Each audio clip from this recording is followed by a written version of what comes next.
the stories across the world, the stories here at home. This is the National News Broadcast. A very good evening to you. I'm Nitya Chandra. A very good evening. I'm Lakshita Singha. We start off by taking a look at the headlines for tonight. The President instructs the police to engage in duties in an unbiased and independent manner to ensure that the presidential election is conducted successfully.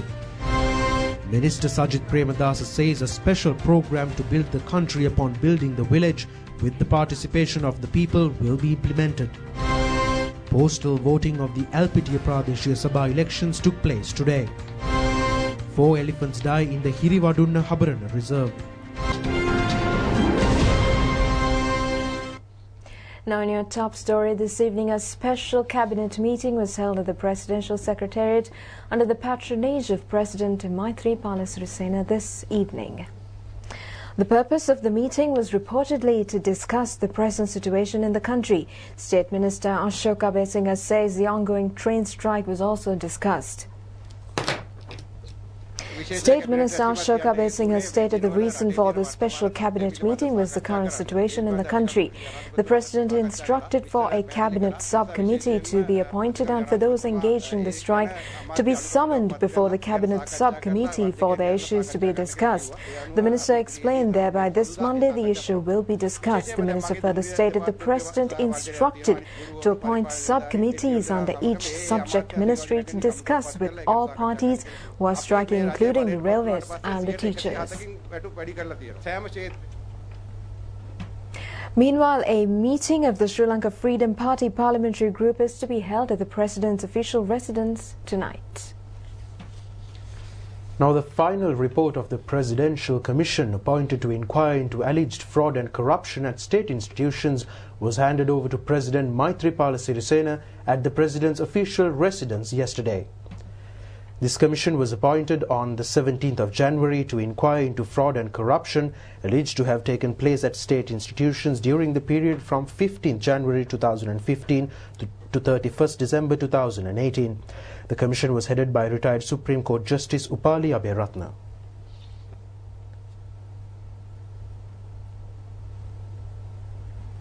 The monthly meeting between President Maithripala Sirisena and senior police officers was held at the Presidential Secretariat today. The progress of the decisions taken at the previous rounds of discussions were inquired.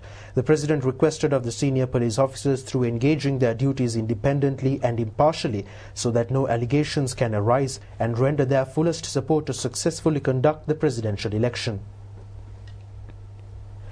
President Maithripala Sirisena said that the Elections Commission needs the support of the police to conduct a free and fair election. He further stated that he hopes the police will act moderately without leaving room for allegations to surface that anyone received favor treatment. වැඩිපුර සැලකුවයි කියන චෝදනාව වෙන්නේ නැතුව පොලිසියේ අපක්ෂපාතී සහ මධ්‍යස්ථ ඒ රාජකාරී විධිමත්ව කටයුතු කිරීම මම බලාපොරොත්තු වෙනවා. ඒ නිසා පොලිස්පතිතුමා ඇතුළු ඒ සියලුම ජ්‍යෙෂ්ඨ නිලධාරීන්ගේ ප්‍රධානත්වයෙන් වන රාජකාරී විධිමත් කළා ඒ කටයුතු කරන්න.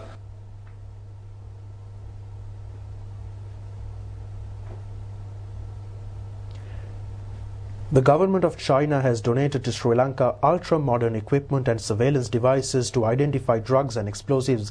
This equipment worth 750 million rupees was handed over to the President at the Presidential Secretariat by Chinese Ambassador Cheng Yuan.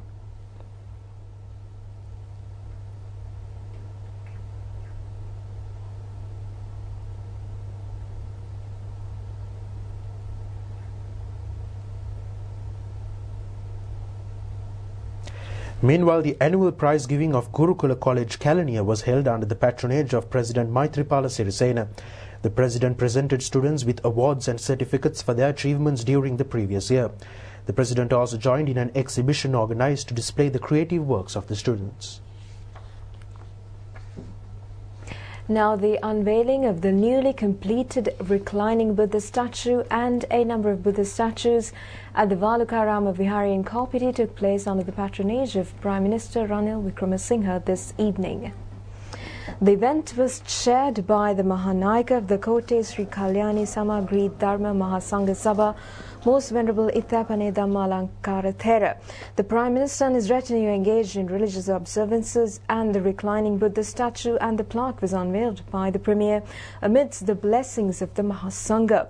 Most Venerable Ithapane Dhammalankara Thera conducted a Dhamma sermon, and Chief Prelate of the Valuka Ramaya, Venerable Maharigamananda Thera, apprised the Premier on the new constructions in the Vihara.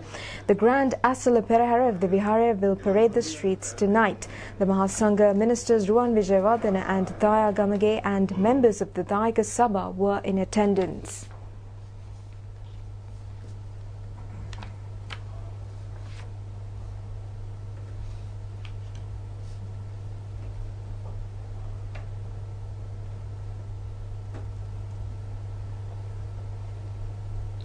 Minister Sajith Premadasa says a special program will be launched to build the country through building the villages by solving issues with public participation through people's committees.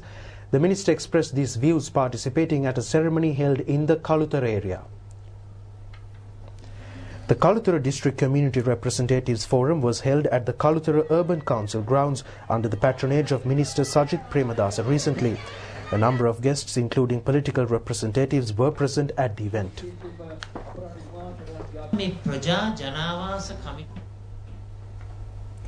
Now, former General Secretary of the United National Party, Tissa Attanaika, says he decided to unconditionally work for the victory of Minister Sajith Premadasa. Now, he expressed his views in this regard, making a special statement to Rupavahini. නියෝජනායක Sajith Premadasa මැතිතුමා එක්සත් ජාතික පක්ෂයෙන් ඈත් වෙලා ඉන්න සියලුම ජනකොට්ටාස වලට Tissa Attanaika says Deputy Leader Sajith Premadasa has invited all groups who have distanced themselves from the UNP to rally round him to secure victory. He said as the country needs a new leader, he warmly accepts this invitation. He further stated the country is searching for a leader who is people-centric, who is dedicated and who is futuristic. He says in his opinion the only leader who can fill this void is Minister Sajith Premadasa, and that is why he opted to work for the victory of Minister Sajith Premadasa, setting aside all other issues. He also noted a powerful young leadership is needed to rebuild the country. Therefore, it is highly necessary for all those who have distanced themselves from the UNP after 1994 to join together. Now, 5 defendants of the Avant-Garde case who were in remand custody have been released on bail by the 3-judge bench of the Permanent High Court at Ba. The 5 defendants who were released on bail include retired Major Generals Palitha Fernando and B. Egotavela, former Secretary to the National Police Commission Saman Disanaika, and former Chairman of Raknalanka Victor Samaravira. The 3-judge bench comprising Justices Dhammika Ganepola, Aditya Patabandige and Manjula Tilakaratne ordered that each defendant be released on 500,000 rupees of cash bail and 2 sureties of 2.5 million rupees each. Their overseas travel has been banned and their passports have been handed over to the courts. In addition, the 3-judge bench ordered 3 defendants who were released by the Galle High Court on bail to be released on anticipatory bail. The case will be next taken up for hearing on the 8th of next month. The head of the Avant-Garde Maritime Security Division was arrested by the CID unit at the Kattunayake airport last night. The arrestee is a resident of the Kalapaluava in Rajagiriya. He was arrested upon arrival from Singapore. Former Customs Director Generals Jagat Premalal Vijayveera and Rajapaksa Patirage Don Taraka Seneviratne were arrested by the FCID today. The arrest was made in connection with 8 kilos of confiscated gold that was alleged to have been donated to be deposited in the Sandagiri Saya. Colombo Fort Magistrate Ranga Disanaika recently ordered that they be arrested and produced before court. The suspects are currently undergoing treatment at the Jayawardhanapura and Badulla hospitals, and the police says reports on them will be produced in court. Now, State Minister Ashok Singh says he will request of the President to declare the railways an essential service. Speaking at a media briefing held at the Ministry of Transport this morning, he said strikes of action of this nature seem to be politically motivated. The trade union action launched by the railway trade unions across a number of fields with effect from midnight on the 25th of September based on salary anomalies were underway today as well. Passengers were severely inconvenienced due to the strike action, which was launched even as the Ministry of Finance is in the process of rectifying salary anomalies of the railway staff. Although trains commute on 225 journeys yesterday, only 6 trains commuted. As reported today, only 12 office trains operated.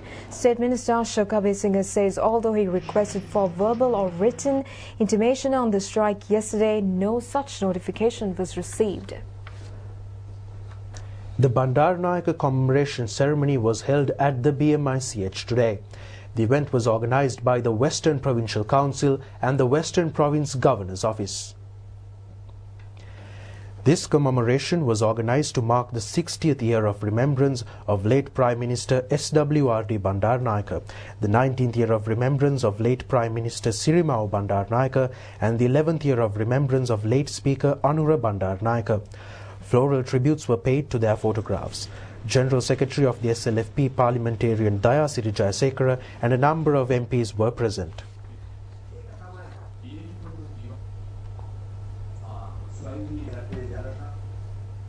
Now, Sri Lanka Tourism celebrated World Tourism Day 2019 with all its stakeholders today. The Sri Lanka Tourism Development Authority, along with other key institutions of the industry and under the guidance of the Ministry of Tourism Development, Wildlife and Christian Religious Affairs, organized a special program in Colombo to mark World Tourism Day. This year's theme was Tourism and Jobs, a Better Future for All.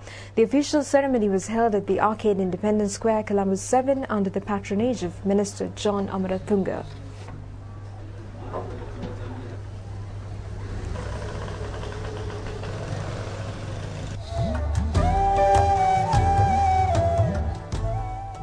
Tourism industry has recovered much faster than anticipated. Experience that we see in other countries, they have taken years. Let us use the unity to strengthen and resolve to achieve this year's global theme of education and employment in tourism in order to add greater value to our national economy. Particularly a country like Sri Lanka has to depend on tourism. We have diversity, authenticity, and the fact that Sri Lankan people are very hospitable, friendly people. Those are the assets that we have. Tourism has no concern about elections. Foreigners will continue to come. It is for the industry in order to facilitate them and make sure they go back with very pleasant memories. Postal voting of the Alpitiya Pradeshya Sabha elections took place at 269 centres today. 1,192 state sector employees were eligible to cast postal votes. The 4th of next month has been set aside as an additional date for those who were unable to cast their postal votes today.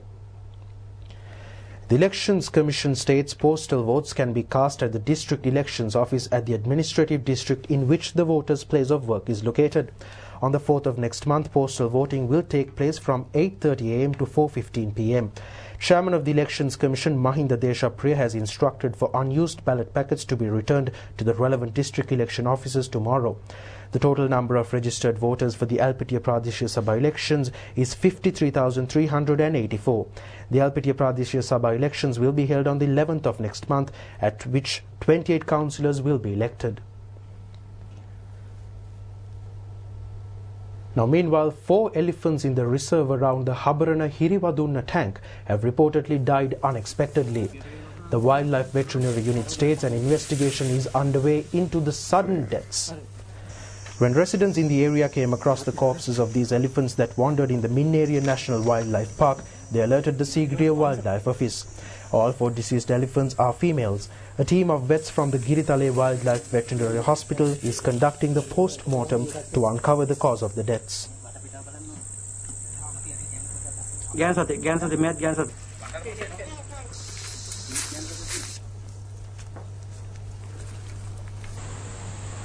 Meanwhile, a one-day-old elephant calf was found lost in a field at Nachadua. The Wildlife Office of the area has taken the baby elephant under its care.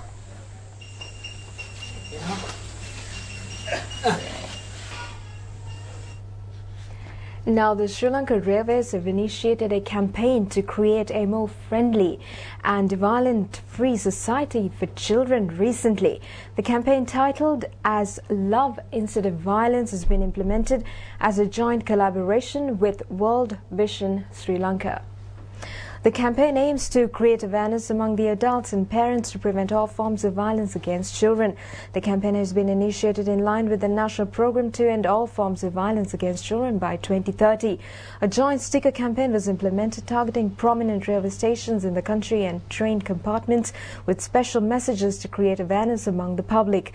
The campaign was launched from the Colombo Fort Railway Station. General Manager of Railway Services Delanta Fernando and National Director of the World Vision Dr. Dana Sena Diraja were present for the media briefing, which was held recently in this regard.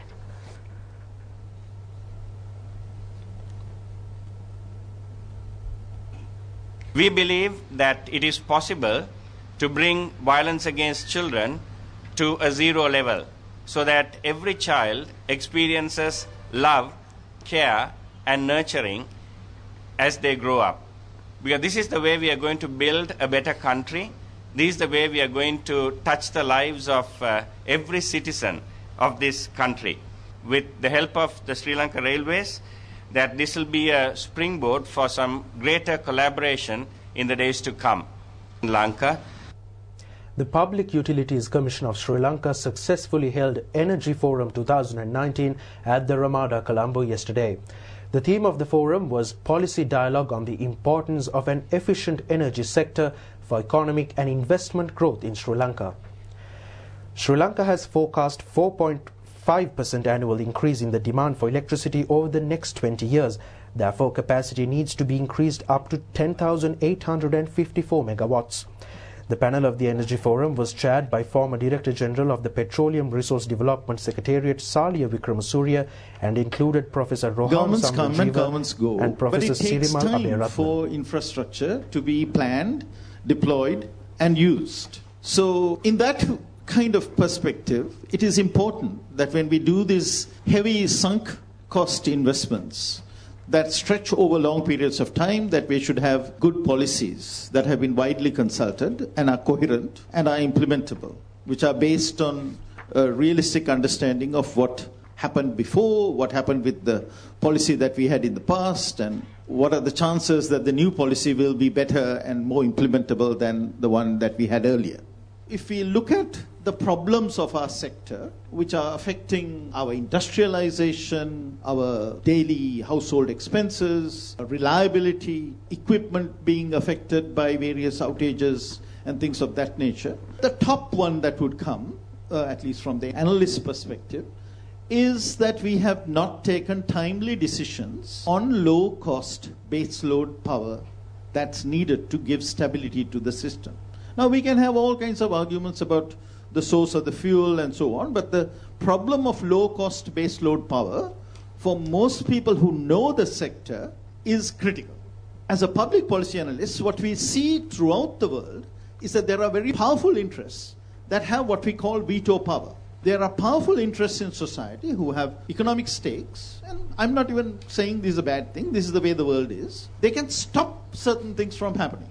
They can't make things happen, but they can stop certain things from happening, which is why you get delays. If you look at our energy policy, if you look at the implementation of energy policy in this country, you see delays. If Sri Lanka is going to be a globalized economy today, the global economy, the concerns have changed today to incorporate most of these things. So as long as you are in line with those changes happening all around us globally, in fact, it makes you more competitive, much more competitive than your counterparts who are not doing that. And that's why we have to look at electricity generation in a holistic way, and so that in that context we should also understand that it has to be an initiative guided by professionals coming from many directions, not only particular areas, but also there should be energy economists, there should be environmentalists and naturalists and many other social scientists as well, because it has to be a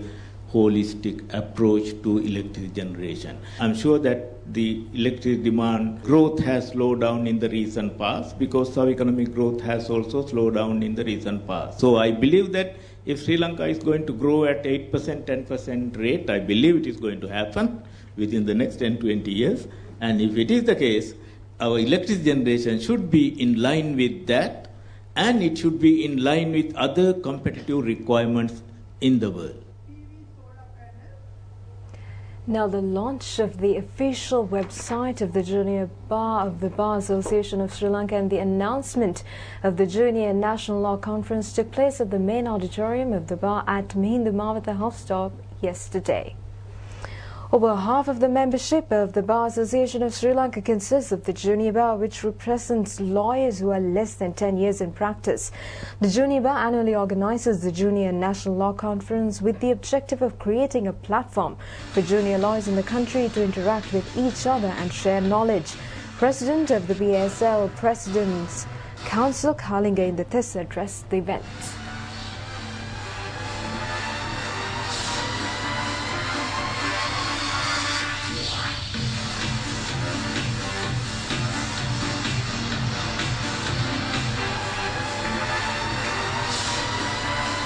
We are, as much as we are officers of court, my dear friends, we also have a responsibility towards the public of this country.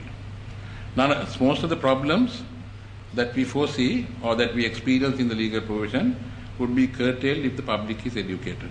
You all will be the leaders of tomorrow. What we can do is to hand down to you our traditions, values and ethics and the knowledge and the experience that we have gathered. And it's up to you to take the torch and run. Medical practitioners advise that taking a decision on family planning helps to prevent unwanted pregnancies. They point out when achieving sustainable development goals, it is necessary to bring down the maternal mortality rate. These were details revealed at an awareness-raising program held yesterday to mark the World Family Planning Day. Singiti Sinahawai Satutu Kadellai, the smile of the baby and the happiness of the cradle is the theme of this year's Family Planning Day.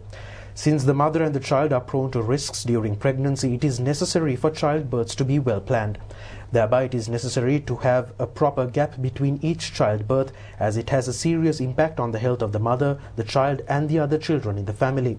A gap of 3 years between every birth is highly recommended.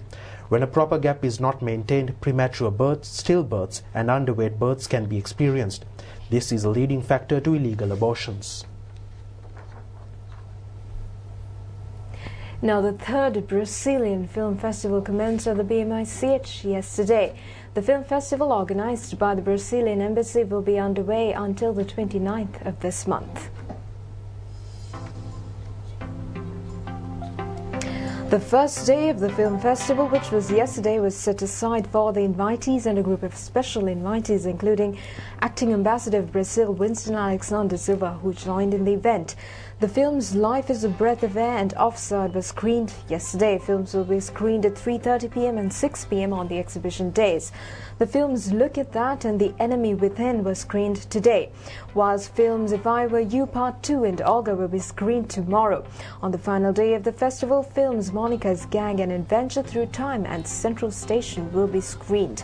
Entrance is free, whilst film goers can stand the chance to win prizes.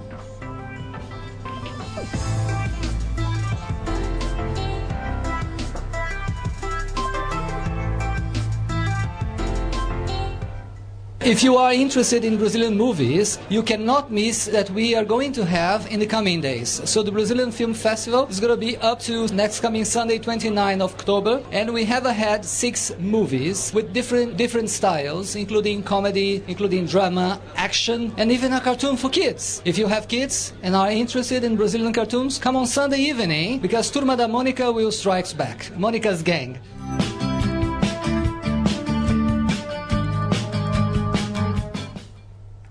Now, today is the 8th day of the Colombo International Book Fair. A large number of book lovers had reportedly flocked to the premises of the BMICH this morning. The national television is the official media sponsor of the book fair. The Colombo International Book Fair, organized by the Sri Lanka Book Publishers Association, comprises over 450 stalls, which include foreign stalls exhibiting books from other countries, including India, China and Japan. Literary works that have won the Swarna Pustaka and other state literary awards can also be purchased at the exhibition. The organizers say as of yesterday, over 900,000 visitors had attended the exhibition. CDs of programs telecast over the national television can be purchased from the Roo Entertainment stall at the book fair.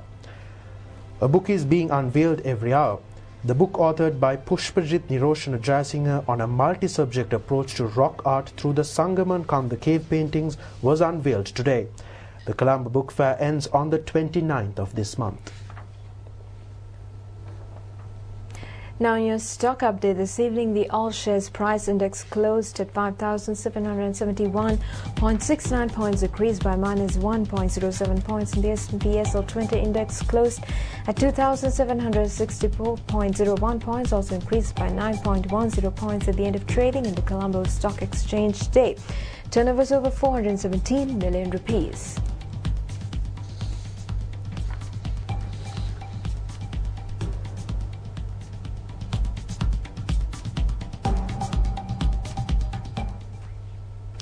In the weather forecast for today, the Met Department says that there is a high possibility for evening thunder showers over most parts of the island.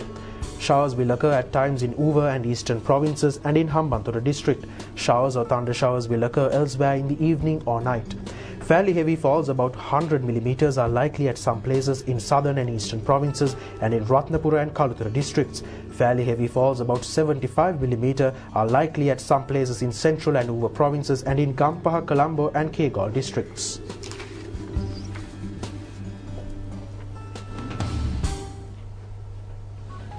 And that's it for the news for tonight. We'll see you tomorrow at the very same time. Good night. Good night.